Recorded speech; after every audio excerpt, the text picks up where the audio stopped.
It's not sexy at all.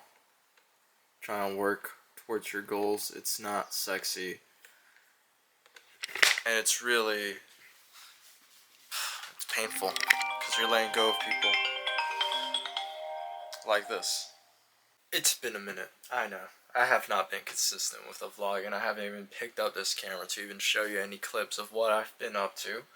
And I apologize, but in trading, I've been live streaming almost every day, and at first it was cool, and my system is working. And today I took a few losses while live streaming, and you can imagine what that will do to my ego, my enormous ego. Apparently, that everybody has noted. I've told everybody. I've been telling people about the book. Ego is the enemy, and everybody somehow has something to say about my big ego now. That, oh, finally, I'm getting that resolved. Well, I didn't know I had a big ego until you just mentioned it. I was reading the book because I just liked the title. But apparently I do have an ego issue, and now I'm realizing I probably have a huge ego because today's losing trades have put me in this negative fight or flight mindset, and I want to say that trading is hard, and I'm not as talented as I thought I was. It's gonna take a whole lot more time, a whole lot more patience. Alright, so I'm realizing that today's loss has put me in a negative headspace. I've journaled about it, and I realized that I've just been being a little fucking bitch. And I should just realize that losing is part of trading, and that if I want to be in this, I gotta be okay with with me making a fool of myself. I gotta be okay with me being an idiot sometimes, and being laughed at. It's okay. I don't give a fuck. It's part of the process. To be great, you're gonna have to put yourself in situations where the average person can't handle. And right now, I'm an average motherfucker. I really am the average Joe. I literally am basic as fuck. So, of course, taking a loss on stream is gonna affect me so much. I'm just an average fucking person.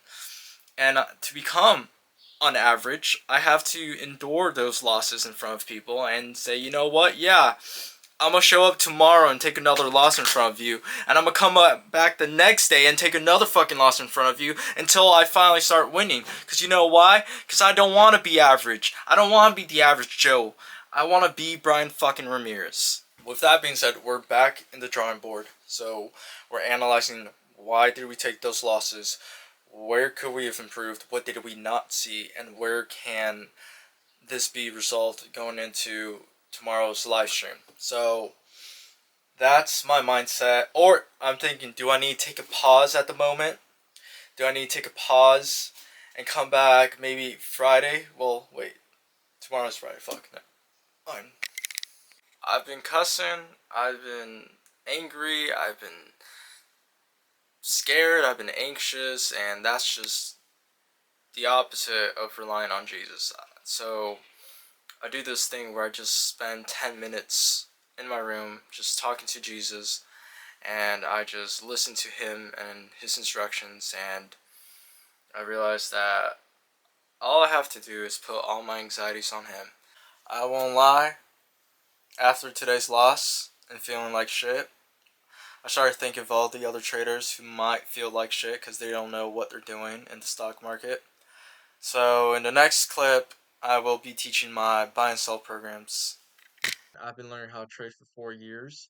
In those 4 years, I've wanted to figure out if the market is algorithmic or not. And if it's algorithmic, does it really have buy and sell programs? I started learning from ICT, and ICT was who introduced me to buy and sell programs. The way he teaches it is if the market's going higher, then that's a buy program. If it's going lower, then that's a sell program. Um, in hindsight, it's very clear. Okay, well, you could say it's a buy program, it's in a sell program. But it didn't make sense to me saying that if the market goes higher, this is a buy program. when there's retracements. Here, let me make it more clear. From here to here,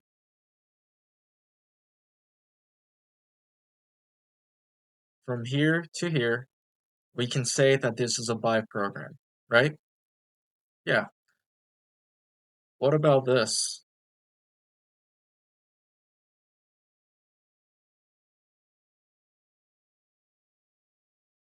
You're telling me that this is a buy program too? That makes no sense, does it, right? So how can I say that from here and here the market was in a buy program when internally there was a quote unquote sell program? So then you can figure out, you can start playing with it, right? And you can start playing with the logic and say, well, here's the fair value gap, tags the fair value gap, goes lower, tags that wick right here, tags that wick right there. You can play with it like that, right? And say the buy program was from right here to right here, and then went lower. Oh, cool, cool, cool, right? Buy program was from here to this fair value gap to then tagging this wick. Once it tags this fair value gap, the buy program turns into a sell program. That's all great in hindsight. When you start thinking about it critically and start realizing that that's too much coding. It has to be simple. It has to be a simple code. So in that time, once I made this observation, I was thinking, okay, so it's flawed. So I still believe the market's algorithmic, but ICT's theory of buy and sell programs is flawed. Before I give my definition of a buy and sell program, I need you to understand that in futures trading, there needs to be buyer and a seller. If there's equal amounts of buying and selling, how is it that there could be displacements lower or displacements higher if you need a buyer and a seller coupled together? That makes no sense. And just entertain the idea that the market is algorithmic. If it's algorithmic, it has to use algorithmic volume, big volume, not real. Therefore, when this is going lower, it's not really buying and selling pressure. It's the algorithm going to a key level. I already have a key level highlighted here, a fair value gap, but the market is going to this fair value gap. Even though there's an algorithm taking this lower, there is still real volume in the market. It's just that volume has nothing to do with why price is moving up and down. When this is going lower, we know that there's people going short. When this goes higher, we know people are going long. Smart money knows that too. So before I teach my buy and sell programs, I'm gonna teach a tool that you can use to study price action.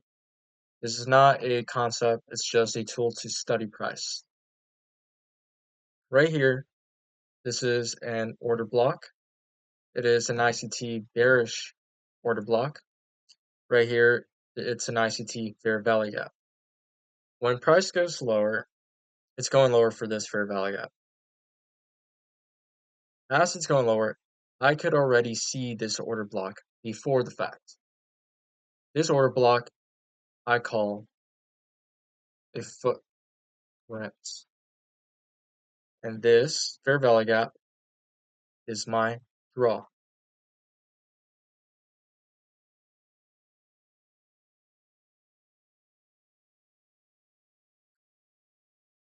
My footprint is right here. My draw is right here.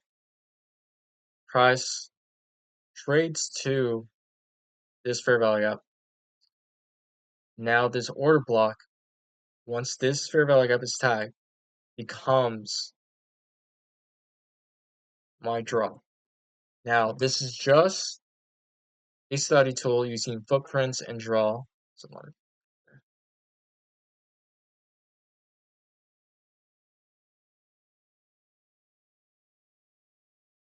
And draw. It's just a thing I use to just go back and study price action, but this order block has been left behind. I can see that before the fact. I know price is going to go to it. Once we tag this draw, does this become a draw? ICT would say that this going higher is a buy program. When this went lower, that was a sell program. My buy and sell programs, they are viewed from smart money's perspective.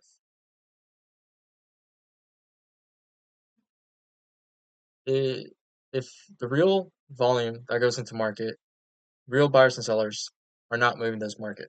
We got that out of the way. Smart money and everybody else in the world does need somebody on the other side of their trade. The market has been designed to efficiently deliver price, to engineer liquidity, to then pair people into the market. So when you call this a buy program, you're basically saying that people are buying, they're going long, they're going long, they're going long, they're going long. But in reality, that is retail going long and smart money. But in reality, when you see price going higher, it's catering to smart money. Smart money is seeing this rally as an opportunity to sell to unwilling buyers on the left side of the curve. Let me explain that this right here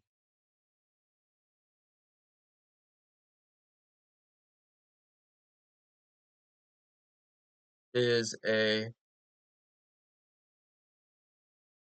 sell program.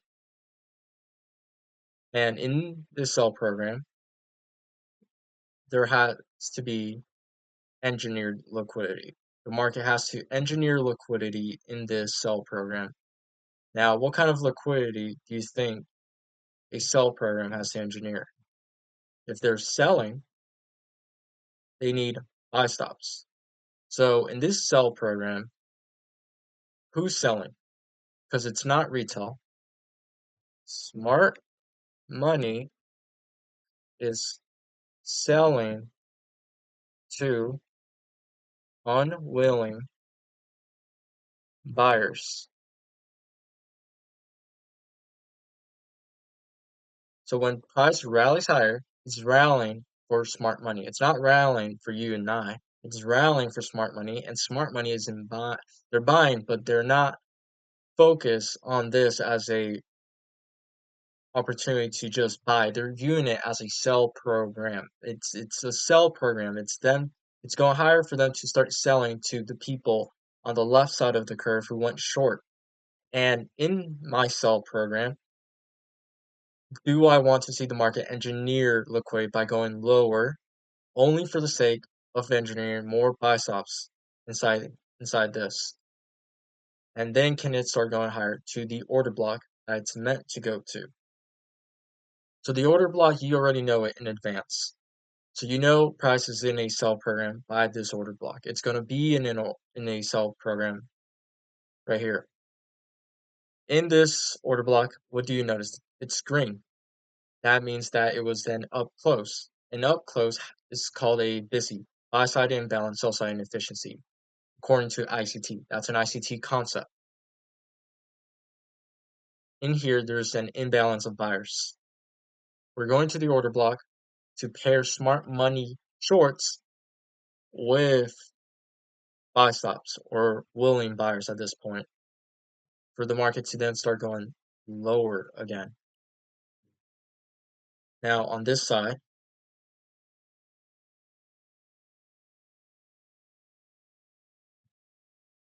of the curve, this is a buy program lower. This is a buy program, and in this buy program, it's smart money buying to unwilling sellers. So they're buying to unwilling sellers. They're going lower for the sake of the market is going lower for the sake of smart money buying to those guys who went long here and put a sell stop below a low. And in a buy program, I want there to be, in every program, I want there for the market to engineer liquidity. And so in this buy program, the only way for the market to engineer liquidity is if it goes higher and buyers scan the market to put their stop below the market for then smart money to capitalize on it. Smart money knows that there's a fair value gap here in advance, and so the market will engineer liquidity in this buy program to then take price lower to the drawn price, the fair value gap, to then go to the footprint, the order block, then draw, to the next draw, and so on and so on. This is the separation between my stuff and ICT stuff. He calls this a sell program. I call it a buy program. His perspective is different from mine. My perspective is from smart money's perspective. They're getting in for the sake of getting out. Likewise here, they're getting in for the sake of getting out. They're not. If you're if they're getting in because they know they're going to make money. In order for them to make money, their algorithm has to engineer liquidity. My programs have to engineer liquidity. ICT only views it as a one-sided thing. An Excel program, prices just keep on going lower. This is now a buy program. There's no room for engineered liquidity. There has to be room for these little changes in the market. Right there inside of the larger. So I call it a dominant and recessive program.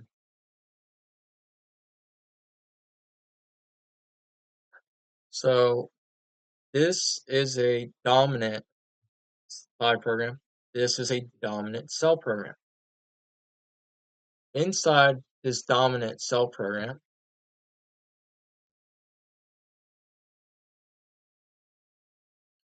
there is this recessive buy program. I might spell this one wrong. Dominant, wait, dominant, dominant sell program. Okay, so this is a dominant sell program. When price goes higher, that's a dominant sell program. Inside a dominant sell program, there will be a recessive buy program. Likewise, this is a dominant buy program. Price is going lower for the sake of buying to unwilling sellers. This is a recessive sell program for the sake of also engineering sell stops. But in this recessive sell program, smart money is selling to unwilling buyers. So those unwilling buyers are people who chase this drop lower. Likewise here, this recessive buy program is smart money buying to those guys who went long and chased this move. This principle, if you just follow it, will help you avoid getting Judas swing. And this is the difference between what I have and what ICT has. And I hope this helps you in your trading. I do suggest that you look at logic like this. You look for a footprint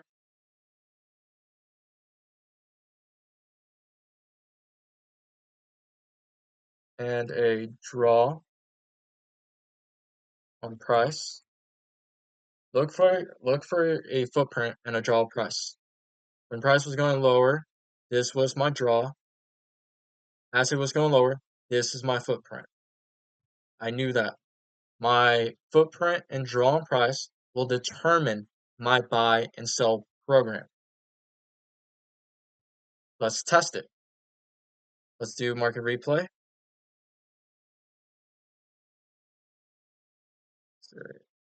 Right there.